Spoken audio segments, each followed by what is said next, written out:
Jews in the South Florida area. There are rabbis from Key West to Orlando, from Naples to Aventura. In Miami-Dade County, you have Weston, Palmetto Bay, Coconut Grove, North Miami Beach, campus rabbis who are on the front lines fighting anti-Semitism. You have rabbis from Miami Beach. You have rabbis from the Boca area. You have rabbis from the Broward County area. And then you have educators, which really are on the front lines of educating our youth. They represent, 4 Jewish day schools are represented here today. There is the Talmudic Academy from Miami Beach. There's Taurus MS Academy in North Miami Beach. There's Rabbi Ben-Zion Kor from the Lubavitch Education Center, which has over 2,000 students, and he's sitting over to your right. And there's the South Florida Jewish Academy.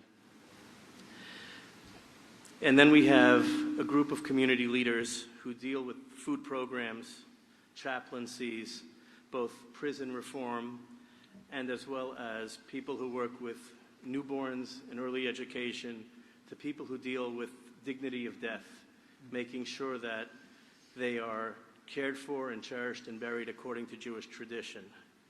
We also have rabbis who are chaplains for the Florida Highway Patrol, the NMBPD, and we really appreciate all the law enforcement efforts that are there.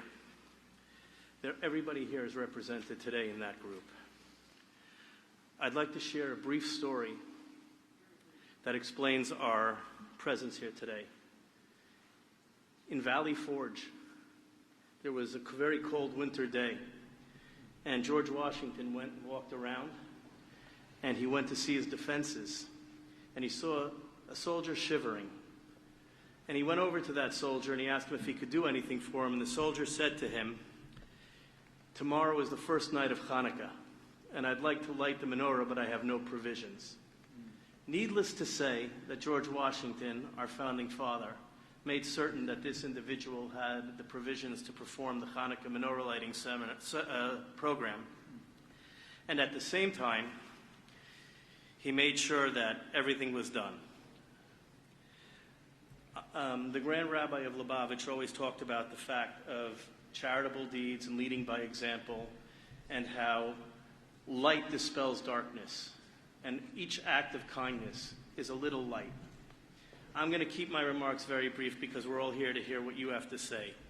But I'd like to tell you, and I'd like to thank you on behalf of the community for enhancing that legacy that we have from George Washington of respecting the importance of religious freedom and religious liberty. Because those are the things that make this country truly great. People came here for that religious freedom. And to have that threatened and to have the anti-Semitism from members of Congress is unacceptable to a group of people who grow and love this country.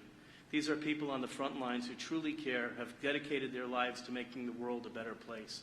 And that is our goal, to make this country a better place. So on behalf of the entire community, I want to thank you.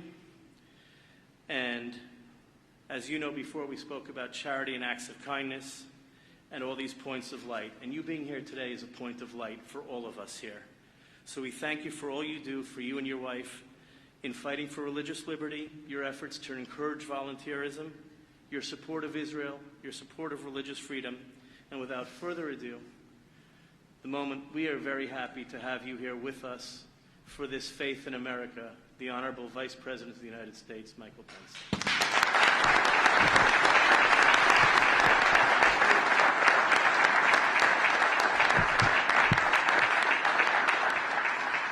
Well, Rabbi Kaplunk, thank you so much for those stirring words. I'm deeply humbled by your kindness to me and my family.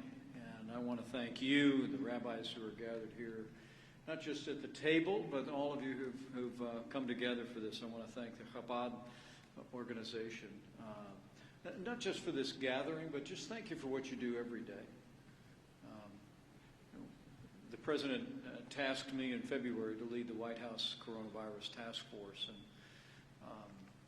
and I have seen firsthand the way men and women of faith have come alongside families that have suffered loss, families that have struggled in the midst of this pandemic, and it's just reminded me of the wellspring of faith and strength in this country, so well represented here. And I want to thank each and every one of you for the ministries that are represented here, for the work that's represented here. And join me in thanking all the members of your synagogues for the way they've been there for the people of Florida.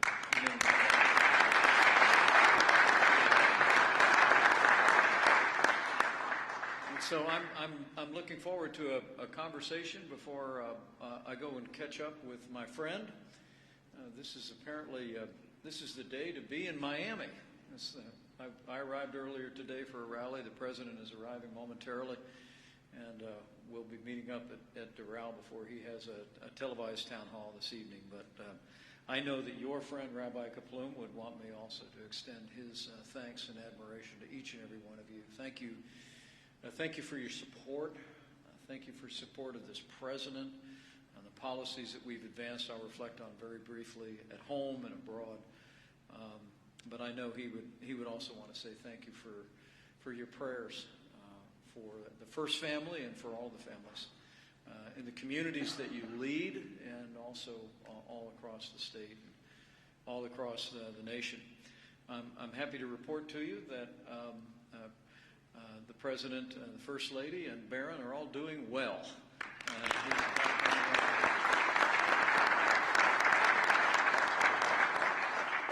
Tell you, the President and the First Lady were very moved at the outpouring of love and prayers for them, but they also saw it as really emblematic of just what communities of faith have done every day in this pandemic. Again, I just want to reiterate his appreciation to each and every one of you, and all of our thanks. But let me say, it's an honor for me to be your Vice President. But it's a special honor for me to serve alongside a president who's been a true champion of the Jewish people in America and a champion of the Jewish people.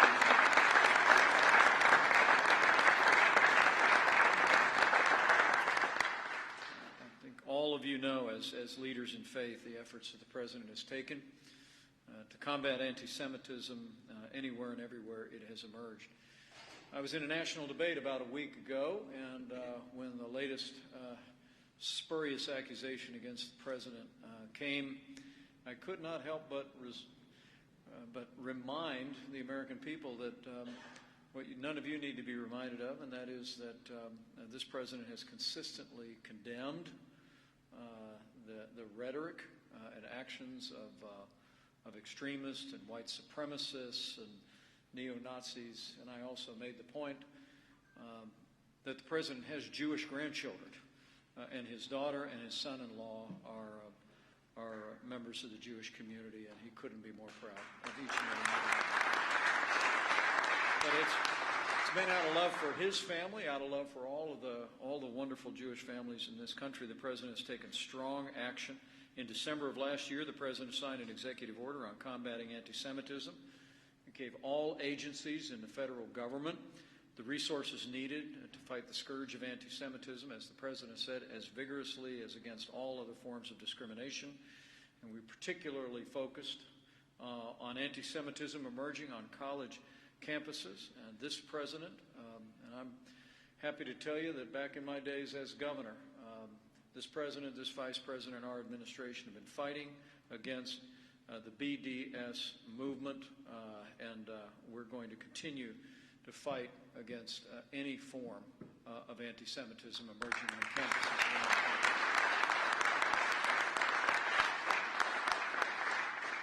In 2017, the president also signed the Justice for Unaccompanied Survivors Today Act, which made it easier for Holocaust survivors and their heirs to receive restitution for property stolen by Nazi Germany and post-World War II communist governments. And finally, the president signed the Never Again Education Act, providing $10 million in federal funds to expand Holocaust education. We are absolutely committed to ensure that this generation and future generations say with one voice, never again.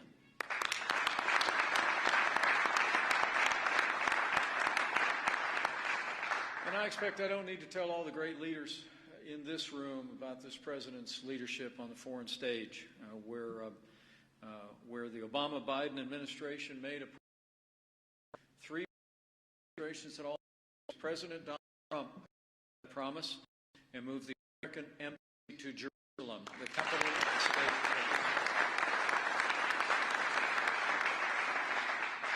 The President also recognized the Golan Heights as Israeli territory and maybe of equal significance. When Joe Biden was President of the United States, we were literally sending billions of dollars in cash to the mullahs in Iran as they sowed violence across the region and breathed threats against the Jewish state of Israel. President Donald Trump got us out of the Iran nuclear deal. We have isolated Iran as never before, and the Iranian General Qasem Soleimani is gone.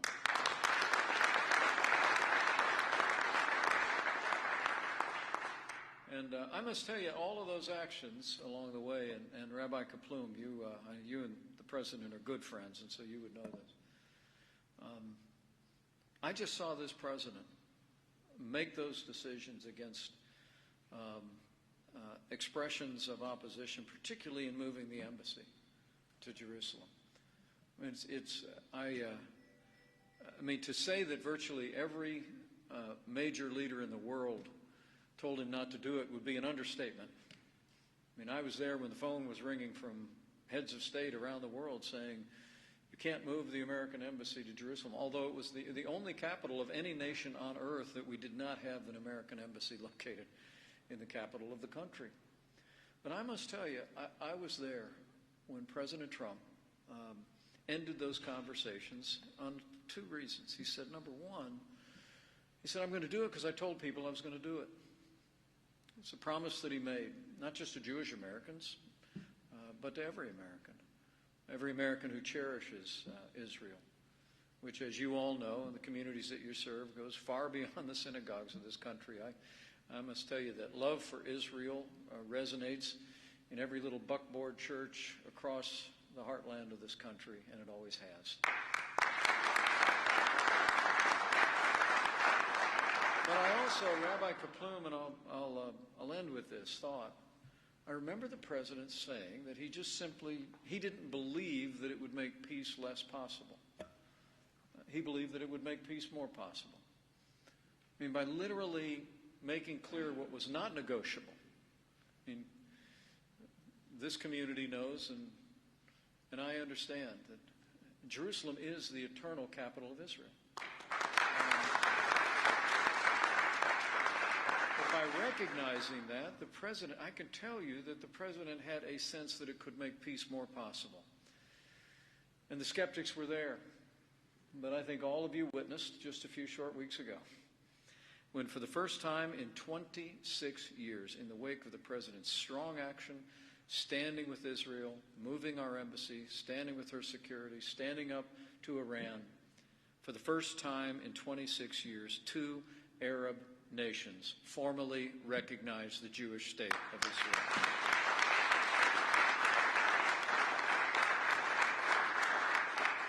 The Abraham Accords were a credit to the President's decisive leadership, a credit to, I know he would want me to say, to the labors of his team, led so capably by my friend David Friedman, our ambassador, and Jared Kushner. But also, it ultimately was a credit, it really was a credit to the principle of peace through strength. When you stand strong for your security, you stand strong with your allies. My sense of it is, history teaches, that then the world adjusts around you. And that's what President Trump has done. Different from the policies of appeasement that we saw when Joe Biden was Vice President of the United States, whether it be in this hemisphere toward Cuba, or whether it be the concessions given to Iran in the Iran nuclear deal. This is a president that understands strength, understands standing with our allies. And I want to tell you, I couldn't be more proud to be serving alongside a president who's made it clear that if the world knows nothing else, the world knows this: America stands with Israel.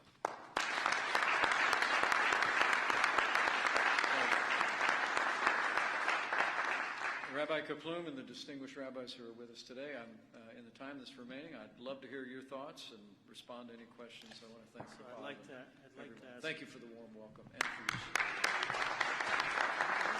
Mr. Vice President, thank you so much. I'd like to ask Rabbi Korf